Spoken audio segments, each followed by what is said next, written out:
What's up, guys? Welcome back to the YouTube channel. Today, this video will be about a positive online dating experience I've had for a first date. The reason I wanted to make this video is because I actually have plenty of successful first date experiences when meeting women online. When I say meeting women online, I'm talking about using dating apps such as Tinder, Hinge, Bumble. Those are usually the big three. I've used all big three apps, and I do not live in a very large city. I live in South Carolina, so there's not a lot going on here for the most part. And I also just make an average income. I'm not some high six-figure earner or anything like that. So I just wanted to share perspective as a guy who is what you would say seemingly average. Even with looks, my looks may be slightly above average. If anything, there are a few things I know I can improve on, such as getting my teeth straightened or either maybe trying contacts and keeping my haircut more crisp more often. But as far as dressing, when I go on dates, I've pretty much gotten that down where I can dress really well. I also have a physique, so you can see I have a little bit of muscle. I do have a six pack, so that does help me out some, but most women will not see my six pack until a certain point, especially on dating apps, unless it's Tinder. If it's Tinder, women will see that I have a six pack up front, so that can be helpful, but it also can hurt you. It just depends on the type of woman you're looking for. But on other apps like Hinge and Bumble, the restriction on what type of photos you can post is more strict. So I don't really get to post a lot of ab or six pack photos there. I simply have to post clothing photos where you can just see my physique. So we're going to get into the story here, and I'm just going to share this positive experience with you so that way you can see, as an average guy with maybe a average or slightly above average looks, you can still have some fun and success when going on first dates. And this is quite a hopeful video because I understand we get so much of the other stuff online of you're screwed, guys. And I'm not going to say you probably aren't, but let me just tell you, if I can enjoy myself sometimes, you may be able to as well. It depends on your mindset is all I'm going to say. So I meet this woman on Bumble, and we're gonna call her Brenda for the sake of this video, because I don't know a Brenda. And Brenda matches with me actually about 2 or 3 times on Bumble. I guess the first time that we matched, we didn't click when we spoke 1 or 2 times through conversation on there. Or maybe what usually happens is women have so many matches coming through, they just end up matching, finding that one guy they want to talk to long term, and sometimes they delete the app or don't come back to the app or pay attention to the app, and then they reinstall it later. So we end up matching about 3 times. On the third time, we finally have a long conversation, and then I finally say, hey, let me get your phone number, and then we're going to set a date this weekend.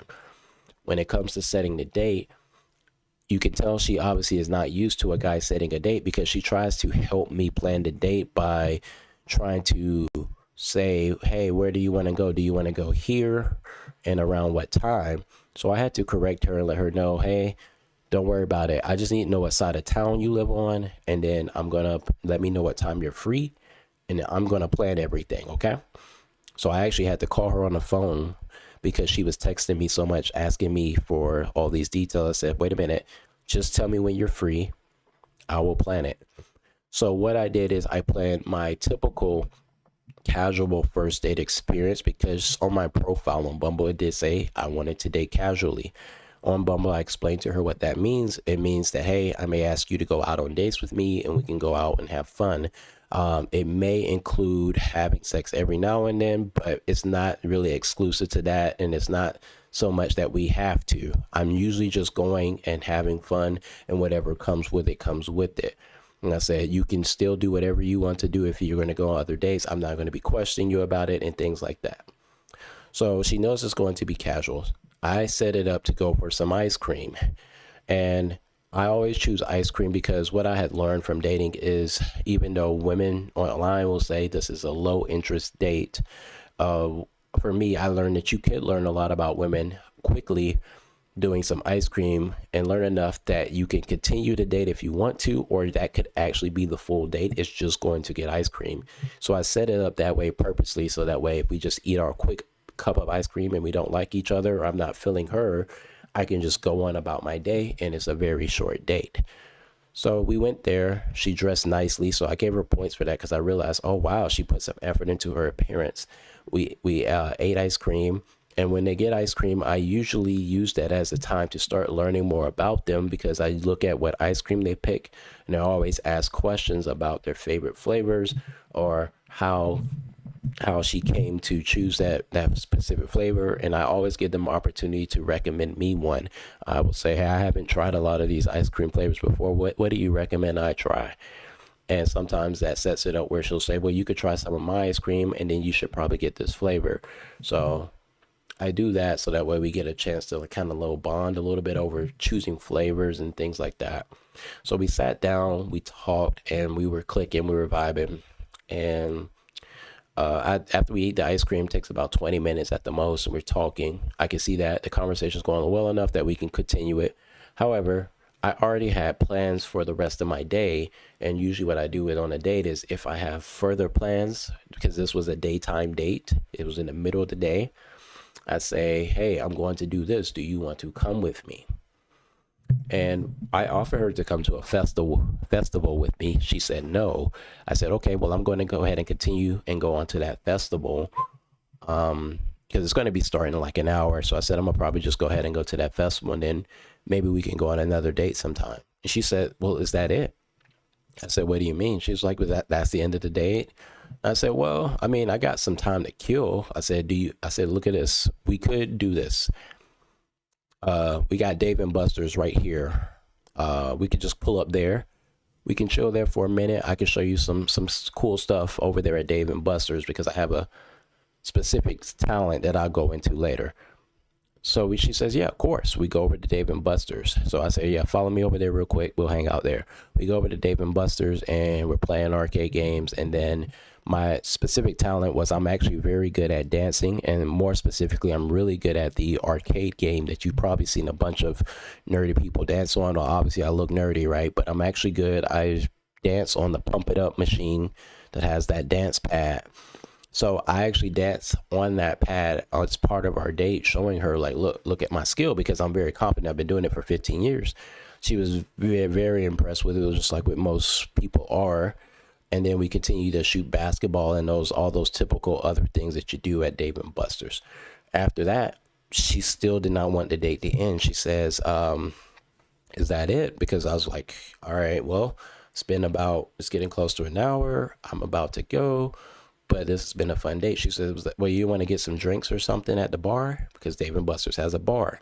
I said, sure, but you're buying because I already treated her out to everything so far. So I tested her. I tested to see what she would say because, of course, I could pay for it. And I don't even drink alcohol. So I was automatically getting water. So when I said you're buying, she wasn't even going to be buying me a drink anyway. So I said, sure, you're buying. And she says, okay. So she passed the test. We get up to the bar, and then I say, well, actually, I just drank water. I don't even drink alcohol. And we sit here talking. We start sharing personal stories now, and I'm mostly letting her share personal stories about her past life and some of her beliefs. We sit here talking for about an hour, getting lost in conversation. So obviously, man, it was good. I started to get fatigued from all of this fun and conversation. I said, okay, you know what? It really is time to go. I got to go use the bathroom. I said, hey, follow me to the restroom real quick and then I'll walk you to your car. So that was a test to see if she would follow my lead, follow what I said. She did. She got up immediately. She didn't ask questions. She said, oh, all right. She got up immediately. She followed me to the bathroom, waited for me. And I'm like, okay, she's passing these tests. That means she does like me. She's really interested. So then I walk her to her car, and then she's still kind of asking me, are you sure the date is over? And I say, yes.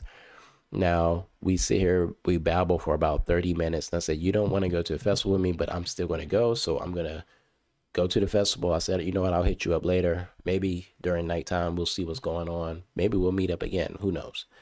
And she says, okay, that's fine. So we finally part ways. And then about 3 or 4 hours passed because, like I said, this was a daytime date. And then I finally hit her up around close to, could have been about 7:30, 8 p.m. I asked her, hey, what are you doing tonight? I said, I haven't watched a movie in a very long time. And I would love to watch a movie. She says, well, no, I'm just sitting at home right now and I don't have any plans. I said, okay, do you have like any streaming services or Netflix? And she says, yes, I do. I said, good, because I don't have Netflix. So I said, let me use your Netflix so I can catch up on shows and movies, because it's been over a year since I've had Netflix and I know I've missed a lot of stuff. And she says, I know what you're trying to do, mister. You think that you're just going to come over on the first night? I know what's going on here. And I said, no, listen. I know that you're a pervert and all, but I'm serious. I really just want to use you for your Netflix. I said, I really just need to use you. You can't, it's not about you doing, me and you doing anything. I said, I don't even do that on the first date anyway.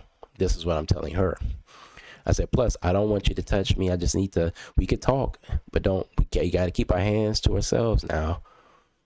So she starts laughing and she says, okay, sure. I guess that's what you're saying. She says, well, look at this. Maybe it's not you I'm worried about. Maybe I'm worried about controlling myself. And I said, oh, okay, that's what it is. I said, don't worry. I'll make sure you're on your best behavior. I got to watch these shows and catch up. So that's what we're going to be focused on. Now, to give some backstory, she's like, okay, well, I got to check with my roommate, because this is, I share a home with my roommate. And she checks with her roommate. Our roommate's not there for the weekend. And she says, I never had another man over since I've been living here with her. So I'm just asking. This setup is fairly new. She asked her roommate. That's how committed she was to this. After first saying, no, you're not coming over on the first night. And then she was like, yes, you got to go ahead. You could come on through. She sent me the address and was like, come on. So then I went over there and she showed me through the house and all that stuff. She talks a little bit about her pet, her roommate. Then we go upstairs. She shows me to her room. And then we sit down. We're actually watching the movie. Of course, you turn off the lights. You lay down in the bedroom. And then I start to relax. And she starts to relax. We're not really too hugged up on each other, but we're close. Like where our bodies are touching a little bit, like shoulder and stuff like that. And then, of course, as I'm sitting there, she initiates the first move, because I am actually watching the movie, and because that was the intention. I might want to be in her presence, but I'm not there to really force anything. Now I'm there to build the tension, build the tension and desire up, but not actually just give everything over to her. So then she sits there and she doesn't want to pay attention to the movie. She eventually asks me, she says, do you mind if I speak into the microphone? That's what she asked me. She said, can I speak to your microphone? And I said, sure. I said, do what you need to do. And so that's what she did. She pulled out the microphone stand with the microphone, and she started to speak into it while I was watching her Netflix. And from there, it turned into what you could expect. And nobody slept that night. We went to sleep maybe 6 a.m. in the morning. I woke up around 8 and realized, okay, I got to go. And that was the first date for me, meeting a girl on Bumble and matching with her 3 times before I actually got to see her and make a date. So this is just one story. There's plenty of stories. Some are funny. I didn't have a lot of time, so I'm kind of rushing through some of this, to be honest. But let me know if you like stories like this. This is a real experience and you want me to share other ones. I can do that on the channel. I'm actually making a Bumble dating video from scratch, showing you how I create a Bumble profile, what I do to get matches, and the whole profile setup, the pictures that I choose, and how I choose the women that I go out with. So stay tuned and subscribe to the channel if you're new when you're watching this. If not, make sure your notifications are on, and that will probably be out this week as well, where I'm showing you that Bumble whole breakdown video of me going through the first few steps. Thanks for watching.